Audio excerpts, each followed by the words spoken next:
প্রিয় দর্শক, আসসালামু আলাইকুম। আমরা এখন আছি মাদাইন। এটা তাবুকের এক সাইডে মাদাইন। এখানে এই যে পাহাড়ের মধ্যে ছোট ছোট গুহা দেখতে পাচ্ছেন। তো এইগুলোতে আসলে মুসা আলাইসাল্লামের বাসা ছিল। এই ছোট গর্তগুলোতে পাথর কেটে এখানে গুহা বানানো হয়েছে এবং এটা মুসা আলাইসাল্লামের বাসা ছিল।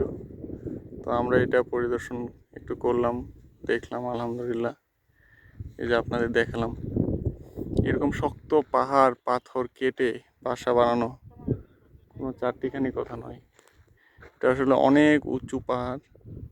সেখানে আবার ভিতরে বিশাল সুন্দর সুন্দর রুমের মতো চেম্বার করা হয়েছে। খুব হয়েছে। ভাই কিছু বলেন,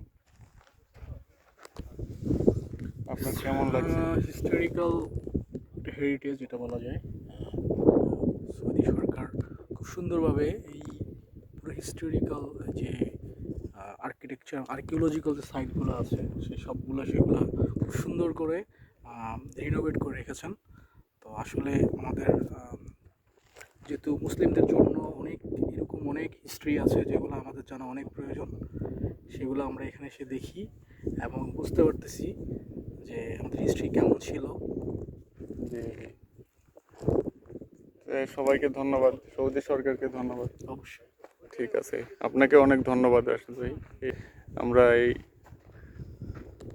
অনেক সুন্দর সুন্দর এগুলো দেখলাম। আলহামদুলিল্লাহ, ভালো থাকি।